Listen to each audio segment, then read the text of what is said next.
Bismillahirrahmanirrahim. Dear student, how are you? उम्मीद है आप एंजॉय कर रहे होंगे हमारे लेक्चर्स को सुपीरियर ग्रुप ऑफ कॉलेजेस के।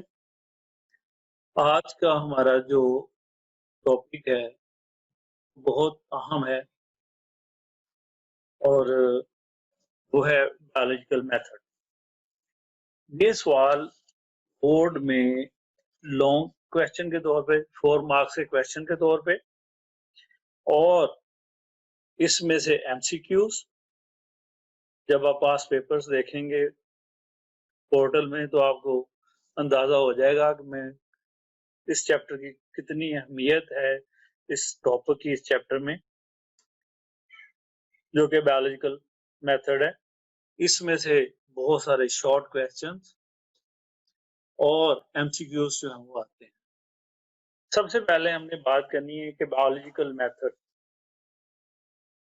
बेटा जैसे कि आपको पता है कि जो साइंस है उसकी बेस एक सिस्टमाइज्ड नॉलेज होता है, यानी कि एक खास तरतीब के साथ नॉलेज को हम पढ़ते हैं तो वो साइंस बन जाती है। अगर रैंडमली पढ़ेंगे तो वो आर्ट्स हो जाएगी। आर्ट्स और साइंस में यही फर्क है कि एक सिस्टमैटिक तरीका है पढ़ने का।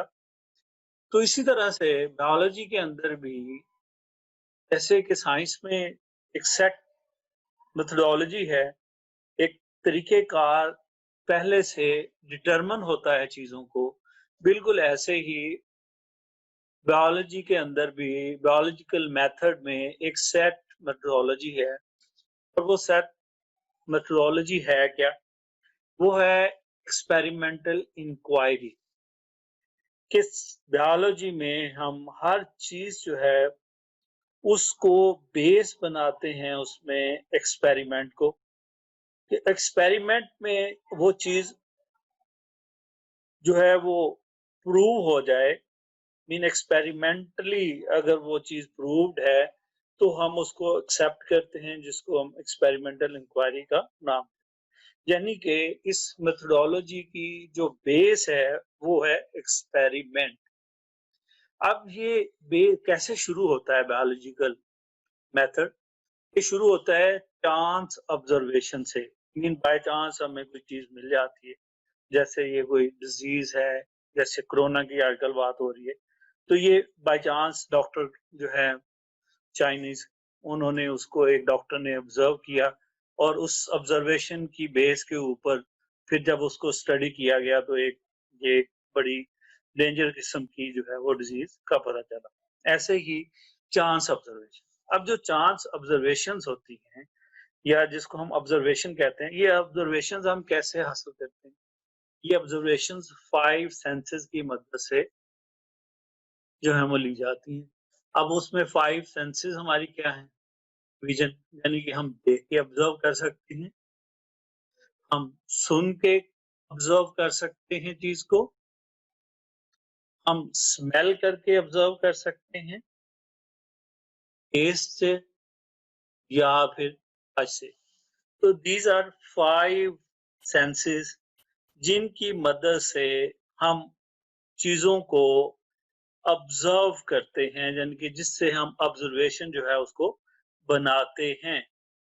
अब ऑब्जर्वेशन जो है ये फिर डिपेंड करती है उस बंदे की फंक्शनल एबिलिटीज के ऊपर। अब देखिए, किसी की सुनने की सलाहियत ज्यादा होती है, किसी की स्मेल करने की सलाहियत ज्यादा होती है, किसी की हेयरिंग की, किसी की देखने की, किसी की ऑब्जर्वेशन जो होती हैं वो हर बंदे की एक डिफरेंट ऑब्जर्वेशन होती हैं। तो वो ऑब्जर्वेशन जो हैं वो वेरी करती हैं इंडिविजुअल के ऊपर, उनकी फंक्शनल एबिलिटीज के ऊपर। अब ऑब्जर्वेशन जो हैं ये हमेशा 2 तरह की होती हैं। एक क्वालिटेटिव ऑब्जर्वेशन होती हैं जो क्वालिटी बेस होती हैं, किसी भी ऑब्जेक्ट की जो क्वालिटी है उस बेस करती हैं। दूसरी क्वांटिटेटिव होती हैं जो कि क्वांटिटी ऑफ द ऑब्जेक्ट उसकी बेस पे, यानी कि क्वांटिटी की बेस के ऊपर होती है। अब जो क्वालिटी बेस्ड ऑब्जर्वेशंस हैं, ये observations like colour, taste, smell की तरह की ऑब्जर्वेशन क्वालिटी बेस्ड हैं। अब जो क्वालिटी बेस्ड ऑब्जर्वेशंस हैं, ये नंबर्स की सूरत में आप मेजर नहीं कर सकते, और जब चीज नंबर की सूरत में आप मेजर नहीं कर सकते तो इनकी एक्यूरेसी भी इतनी ज्यादा नहीं होगी। जबकि क्वांटिटेटिव, क्योंकि क्वांटिटी बेस है, जैसे आपको चेयर्स नजर आ रही हैं, तो चेयर्स अगर आप किसी भी बंदे से काउंट करवाएंगे तो उनके नंबर्स जो हैं वो वही रहेंगे। लिहाजा इसका मतलब है ये इनको मेयर किया जा सकता है, ये मेयरेबल हैं। किस फॉर्म में? In the form of numbers. लिहाजा वो चीज जो नंबर से मेयर नहीं की जा सकती वो क्वालिटी बेस है, और जो नंबर से मेयर की जाती है वो क्वांटिटी बेस्ड होती है। लिहाजा अगर हम दोनों की एक्यूरेसी देखें तो क्वालिटी बेस्ड जो होती हैं इनकी एक्यूरेसी इतनी ज्यादा नहीं होती, ये एक्यूरेट नहीं होती, जबकि जो क्वांटिटी बेस्ड होती हैं ये हमेशा एक्यूरेट होती हैं ऑब्जर्वेशंस।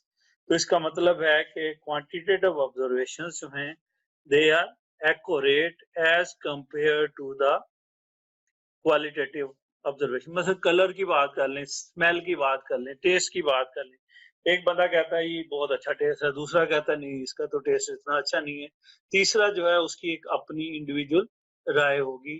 तो लिहाजा इसलिए, लेकिन अगर आप देखें काउंटिंग करनी है, किसी चीज के नंबर्स मेजर करने हैं या कोई और देखनी है तो वो फ्रैक्शंस तक हो सकती है। मीन आप कह सकते हैं कि ये 4.25 की फ्रैक्शन में है, तो ये क्वांटिटी बेस्ड की होगी और ये एक्यूरेसी इनकी ज्यादा होगी। अब नेक्स्ट स्टेप जो है वो है हाइपोथेसिस।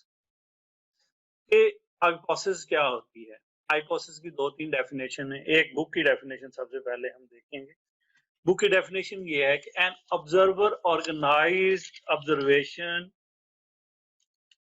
Into data form. कि जो साइंटिस्ट है जो चीजों को ऑब्जर्व कर रहा है वो क्या करता है, वो अपनी जो ऑब्जर्वेशंस हैं उनको डाटा फॉर्म में ऑर्गेनाइज करता है, और जब वो डाटा फॉर्म में ऑर्गेनाइज कर लेता है तो फिर वो क्या करता है, and give a statement as per experience, जो उसने एक्सपीरियंस किया ऑब्जर्वेशन से, एंड बैकग्राउंड नॉलेज, और जो उसके पास उस चीज के मतलब उस इवेंट के मतलब नॉलेज था, उस नॉलेज की बेस के ऊपर उसने एक स्टेटमेंट दी जो कि टेंटेटिव एक्सप्लेनेशन है ऑफ ऑब्जर्वेशन। तो इसलिए एक हाइपोथेसिस बन गई। किस बेस पे बनी? कि जो ऑब्जर्वर ने डाटा कलेक्ट किया, उसको डाटा फॉर्म में ऑर्गेनाइज किया, और फिर अपने एक्सपीरियंस और नॉलेज की बेस के ऊपर एक ऑब्जर्वेशन, एक स्टेटमेंट जो है वो प्रोड्यूस कर दी, जिस स्टेटमेंट को हम हाइपोथेसिस कहते हैं। इसलिए समटाइम ये कह दिया जाता है ए टेंटेटिव और untested statement about observation is known as hypothesis. कि हाइपोथेसिस क्या है?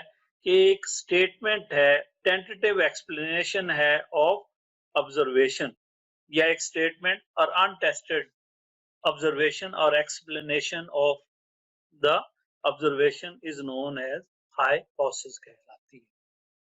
अब हाइपोथेसिस जो है उसको डिवाइस करने के, उसको बनाने के दो मेन तरीके हैं। एक तरीका है डिडक्टिव रीजनिंग। कौन सा तरीका है? Deductive reasoning. डिडक्टिव रीजनिंग क्या है? कि हम सबसे पहले मूव करते हैं फ्रॉम जनरल टू स्पेसिफिक। एक आम चीज को लेके उसको हम स्पेसिफाई कर देते हैं, मीन एक जनरल चीज लेते हैं और फिर उसको एक प्रिंसिपल या रूल बना देते हैं। कैसे बनाते हैं? It involves drawing a specific conclusion from some general principle. एक हम कंक्लूजन बना लेते हैं, एक नतीजा अख्ज़ कर लेते हैं, और उस नतीजे जो है उसमें दो चीजें बहुत ज्यादा हम यूज करते हैं जिसको हम लॉजिक्स कहते हैं, और वो लॉजिक्स होती हैं इफ एंड देन। कौन सी लॉजिक्स हैं? If and then. यानी कि जो डिडक्टिव रीजनिंग है इसमें दो चीजें, एक तो हम जनरल से स्पेसिफिक मूव करते हैं, आम से खास की तरफ चले जाते हैं, दूसरा एक स्पेसिफिक कंक्लूजन निकाल लेते हैं, जनरल प्रिंसिपल बना लेते हैं उस चीज से। और उसके लिए हमें क्या यूज करना पड़ता है? इफ एंड देन, यानी कि अगर ऐसा होगा तो ऐसा होगा, अगर ऐसा हुआ होगा तो ऐसा हो जाएगा। अब उसकी एक एग्जांपल्स दो हम देखते हैं। पहली एग्जांपल्स हमारे, if we accept that all birds have wings. अगर हम ये मान लें कि तमाम जो परिंदे हैं, जो बर्ड्स हैं, उनके विंग्स होते हैं, उनके विंग्स होते हैं, ये एक जनरल बात है। और फिर हमने इस जनरल बात के साथ दूसरी स्टेटमेंट क्या कर दी? एंड दैट स्पायरोज आर बर्ड्स, और स्पायरोज जो हैं वो बर्ड हैं। तो फिर हम इसका कंक्लूजन, फाइनल रिजल्ट क्या निकालेंगे? स्पायरोज हैव विंग्स। यानी कि हमने शुरू ये किया कि इफ, अगर हम ये एक्सेप्ट कर लें कि बर्ड्स जो हैं उनके विंग्स होते हैं और स्पायरोज जो हैं वो बर्ड्स हैं, लिहाजा फिर फाइनल कंक्लूजन हमारा प्रिंसिपल क्या बना कि स्पायरोज के भी विंग्स जो हैं वो मौजूद होंगे, प्रेजेंट होंगे। ये हमारा कंक्लूजन हो गया। अब इसकी दूसरी एग्जांपल्स हम देखते हैं। All green plants require sunlight for photosynthesis. हमें पता है कि फोटोसिंथेसिस के लिए लाइट का होना, सनलाइट का होना जरूरी है, और अगर सनलाइट होगी फोटोसिंथेसिस होगी, और प्लांट फोटोसिंथेसिस के रिजल्ट में ग्लूकोज बनाएंगे जो कि एंड प्रोडक्ट होगा फोटोसिंथेसिस का।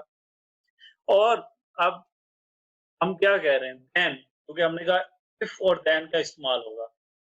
देन एनी ग्रीन प्लांट, अगर हम कोई एक प्लांट उसको डार्क रूम में रख देंगे, डार्क प्लेस पे रख देंगे, तो वो फोटोसिंथेसिस नहीं कर सकता क्योंकि लाइट मौजूद नहीं है। और जब वो फोटोसिंथेसिस नहीं करेगा तो that will not synthesise glucose, और फिर वो ग्लूकोज नहीं बना सकता जो कि एंड प्रोडक्ट है फोटोसिंथेसिस का। तो ये दो एग्जांपल्स हैं। इन एग्जांपल्स की मदद से हमने ये देख लिया कि कोई भी जनरल चीज लेके, आम कानून लेके, उस कानून को हम, उस चीज को हम स्पेसिफाई कर सकते हैं, उसको खास कानून बना सकते हैं। Then the method second method क्या है? Inductive reasoning. दूसरा तरीका इंडक्टिव रीजनिंग का है। इंडक्टिव रीजनिंग में पहले का रिवर्स है, reasoning from specific to general, mean खास से आम की तरफ। और इसमें हम क्या करते हैं? We begin with specific observation, कि हम किसी स्पेसिफिक चीज से, स्पेसिफिक ऑब्जर्वेशन से शुरू करते हैं और फिर उसको जनरल प्रिंसिपल बना देते हैं, और फिर उसको जनरल प्रिंसिपल बना देते हैं, यानी कि वो एक जनरल प्रिंसिपल बन जाता है। लाइक पहले वाली ही एग्जांपल को हम अब रिवर्स करते हैं। Sparrows have wings and are bird. Reverse कर दिया हमने पहले का। Sparrows have wings and are bird. We know that eagle, parrot, eagle, parrot, hawk and crow are bird. ये तमाम क्या है? बर्ड्स हैं। तो फिर हम जनरल प्रिंसिपल क्या बना दिया? All bird have wings. तमाम परिंदों के पर होते हैं। तो ये हमने इंडक्टिव रीजनिंग का मेथड अडॉप्ट किया, डिडक्टिव से रिवर्स फॉर्म के अंदर, जो कि इंडक्टिव रीजनिंग है, इसको हमने यूज किया। और बायोलॉजी में जो ज्यादा रीजनिंग यूज की जाती है वो इंडक्टिव रीजनिंग है कि इसमें हम ज़्यादा बायोलॉजी में या साइंस के अंदर इंडक्टिव मेथड जो है उसको यूज़ करते हैं कि हम जनरलाइज़ से स्पेसिफिक इवेंट्स की तरफ हमेशा मूव करते हैं और जनरलाइजेशन जो है वो बनाते हैं, यानी कि एक कानून जो बनता है वो जनरल प्रिंसिपल होता है जो तमाम चीज़ों के ऊपर अप्लाई होता है, यानी कि स्पेसिफिक चीज़ लेके उसको फिर जनरलाइज कर लेते हैं। अब इसके अलावा भी कुछ मेथड्स हैं जो हाइपोथेसिस बनाने में इम्पोर्टेंट रोल प्ले करते हैं, जैसे कि इंस्टीट्यूशन और इमेजिनेशन। हमारा जो ख्याल है, हमारे जो तसव्वुरात हैं, वो भी इसमें इम्पोर्टेंट रोल कि हम क्या इमेजिन करते हैं, क्या हमारी जो है वो सोच है, क्या हम सोचते हैं, वो चीज़ भी है। फिर उसके बाद एस्थेटिक परफॉर्मेंस है कि हमारी पसंद और नापसंद चीज़ों को हम किस तरीके से ऑर्गेनाइज़्ड करते हैं, वो हमारी एस्थेटिक परफॉर्मेंस है। उसको भी इसमें इम्पोर्टेंट रोल प्ले करती है। एंड रिलीजियस और फिलॉसफिकल जो आइडियाज़ हैं हमारे, जो नज़रियात हैं हमारे, मज़हबी हैं, ख़यालात हैं, वो तमाम चीज़ें इसमें। फिर comparison and analogy with other process, जो दूसरे अवामल्स हैं उनके साथ मुवाजना किया जाता है, उनके साथ कंपेयर किया जाता है। कंपैरिजन एंड एनालॉग जो है वो जो दूसरे प्रोसेस हैं उनको कंपेयर। और फिर आपको सबसे इम्पोर्टेंट बात जो बायोलॉजी के अंदर आपने देखी होगी वो ये है कि मोस्ट डिस्कवरीज जो हैं बायोलॉजी की वो एक्सीडेंटल हैं, बाय चांस हैं। जैसे पेनिसिलिन की डिस्कवरी आपने पढ़ी है तो वो बाय चांस है कि साइंटिस्ट तो कोई और काम कर रहा होता है लेकिन उसको कोई और चीज जो है वो डिस्कवर कर लेता है। तो ये थे तरीकेकार जिससे हम हाइपोथेसिस बनाते हैं। अब जब हाइपोथेसिस बन जाती है तो फिर उसको टेस्ट करना होता है, उसकी टेस्टिंग करनी है, उसको ऑब्जर्व करना है और क्योंकि उसको बार-बार हमने देखना है ताकि उससे हम कोई मंतकी नतीजा, कंक्लूजन जो है वो निकाल सकें। अब हाइपोथेसिस जो है उसको बार-बार टेस्ट किया जाता है। Repeated exposure of A hypothesis, कि एक हाइपोथेसिस जो है उसको बार-बार एक्सपेरिमेंट किया जाता है उसपे और उस एक्सपेरिमेंट को बार-बार करने का नतीजे में अगर वो हाइपोथेसिस रॉन्ग प्रूफ नहीं होती, यानी कि वो हाइपोथेसिस गलत साबित नहीं होती, तो फिर उस सूरत में जो साइंटिस्ट है, जो जिसने वो हाइपोथेसिस बनाई, उसका जो एक कॉन्फिडेंस है, जो उसका इत्मीनान है, वो इंक्रीज हो जाता है और फिर जनरली वो हाइपोथेसिस जो है वो एक्सेप्ट हो जाती है।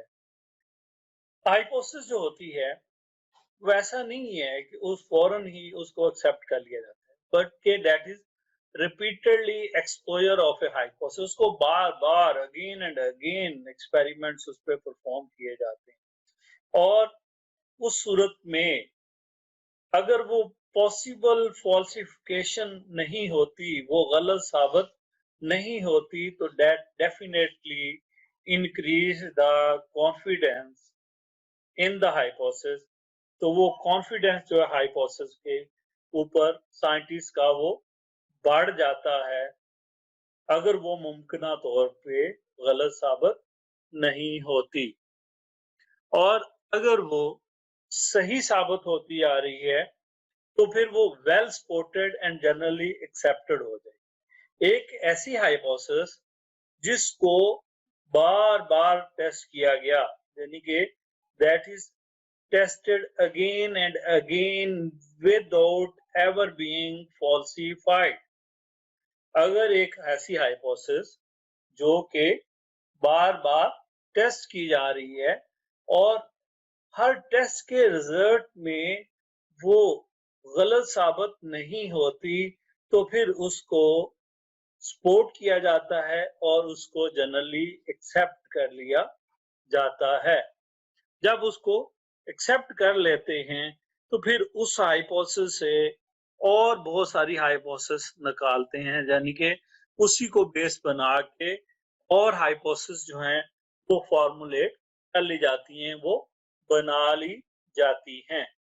और वो हाइपोथेसिस जो हैं वो अगर बार-बार टेस्ट करने से सही साबित हो जाती हैं तो देन फिर हम उसको थ्योरी का नाम देते हैं। Then that hypothesis is called as theory. Theory कैसे बनती है? Theory is formed by a series of hypotheses supported by the results of many tests। अगर एक हाइपोथेसिस सीरीज ऑफ टेस्ट से वो पास हो जाती है, एक हाइपोथेसिस जिसको बार बार एक्सपेरिमेंटली टेस्ट किया गया है और वो गलत साबित नहीं हो रही, तो इसका मतलब है कि वो थ्योरी बन गई, यानी कि वो नेक्स्ट स्टेप में आ गई। अब थ्योरीज जो है वो दो तरह की हो सकती हैं। गुड थ्योरी हो सकती है। गुड थ्योरी कौन सी है? जो प्रिडिक्टिव है और एक्सप्लेनेटरी पावर। एक ऐसी थ्योरी जो कि फर्दर फ्यूचर जिसमें और हाइपोथेसिस निकल सकती हैं, वो और हाइपोथेसिस के बाइस बन सकती है, उनके लिए रास्ता बन सकती है और उसके अंदर खुद अपनी एक्सप्लेनेशनरी पावर, यानी कि वो खुद अपने आप को वाजे करने की सलाहियत रखती है। और इस जैसी हाइपोथेसिस को, यानी कि ऐसी हाइपोथेसिस जो खुद अपने आप को एक्सप्लेन करती है, वो गुड थ्योरी कहलाती है। अब गुड थ्योरी जो है उसको हम प्रोडक्टिव थ्योरी कैसे कहेंगे? वो प्रोडक्टिव थ्योरी उस वक्त बनती है जब उसमें से जो एक उसका इंपॉर्टेंट फीचर है कि दैट सजेस्ट यू, कि वो और हाइपोथेसिस, जैसे पहले हमने कहा कि वो पेशगोई करने वाली है और अपनी वजाहत खुद कर सकती है, और अगर उसमें एक और फीचर शामिल हो, और वो फीचर क्या है कि वो न्यू और डिफरेंट हाइपोथेसिस उसमें से बनाई जा सके, न्यू एंड डिफरेंट हाइपोथेसिस उसमें से बनाई जा सकें, तो फिर उस थ्योरी को हम प्रोडक्टिव थ्योरी का नाम देते हैं। अब भी इस पे एक्सपेरिमेंट जो है वो खत्म नहीं होते। टेस्टिंग जो है वो गो ऑन है और टेस्टिंग इसके ऊपर होती जा रही है, और अगर उसके रिजल्ट में भी ये यूनिफॉर्म है, कांस्टेंट है और हर दफा ये सही साबित हो रही है, तो then it become a scientific law. The theory is tested again and again and continues to be supported by experimental evidence। एक ऐसी थ्योरी जो कि बार बार टेस्ट हो रही है, बार बार उस पर एक्सपेरिमेंट किए जा रहे हैं, दुनिया के डिफरेंट एरियाज के अंदर उसमें एक्सपेरिमेंट हो रहे हैं, और उसको scientist as a challenge accept कर रहे हैं और अपनी एफर्ट्स जो हैं वो उसके ऊपर लगा रहे हैं कि वो थ्योरी को डिसप्रूव करें, और उसके बावजूद अगर वो डिसप्रूव नहीं हो रही तो then it is a scientific law. तब वो क्या बन गई? साइंटिफिक लॉ बन गई। और साइंटिस्ट जो होता है उसकी एक अप्रोच होती है जिसको हम स्केप्टिकल अप्रोच कहते हैं। स्केप्टिकल अप्रोच क्या होती है? मैं ना मानूं वाली बात। मतलब मैंने बात नहीं मानी, मेरा काम चिट्टा है। क्यों चिट्टा है? इसलिए कि साइंटिस्ट जो है वो हमेशा दूसरे साइंटिस्ट के काम को नॉलेज नहीं करता, बल्कि वो उसको डिसप्रूव करने की कोशिश करता है। तो साइंटिफिक लॉ जो है उसकी एक और डेफिनेशन है, if a theory survive this sceptical approach, मैं ना मानू वाली अप्रोच से अगर वो बच जाती है, and continues to be supported by experimented evidence, और फिर वो एक्सपेरिमेंट से, एविडेंस से साबित होती जा रही है, तो फिर वो साइंटिफिक लॉ बन जाती है। एक और उसकी डेफिनेशन है, a uniform और constant fact of nature। Uniform और कांस्टेंट फैक्ट ऑफ नेचर, कुदरत का एक ऐसा कानून जो यूनिफॉर्म हो और कांस्टेंट नेचर का कॉन्सेप्ट बन जाए, और जिसको रिफ्यूज ना किया जा सकता हो, जिसको जटलाया ना जा सकता हो, तो वो भी साइंटिफिक लॉ कहलाता है। ये भी उस साइंटिफिक लॉ की डेफिनेशन है, यानी कि एक ऐसी थ्योरी जो कि इररिफ्यूजेबल है, जिसको गलत साबित नहीं किया जा सकता, तो वो भी साइंटिफिक लॉ कहलाती है। अब अगर हम बायोलॉजी को देखें, तो बायोलॉजी में इतने ज्यादा साइंटिफिक लॉज नहीं है, that is due to their relative nature, कि डिफिकल्ट है टू डिफाइन नेचर को ऑफ लाइफ को। तो इस वजह से biology is short of law. और बायोलॉजी में जो लॉज हैं उनकी दो एग्जाम्पल्स हम आमतौर पे पढ़ते हैं, और दो एग्जाम्पल्स जो हैं ये तकरीबन सारे बच्चों को पता होती हैं। एक तो मेंडल्स लॉ ऑफ इनहेरिटेंस है, law of segregation and law of independent, और दूसरा लॉ है हार्डी वेनबर्ग लॉ कहलाता है, या थ्योरम भी इसको हम कहते हैं। ये दो लॉज हैं जो कि ज्यादा कॉमन एग्जाम्पल के तौर पे हम डिस्कस करते हैं।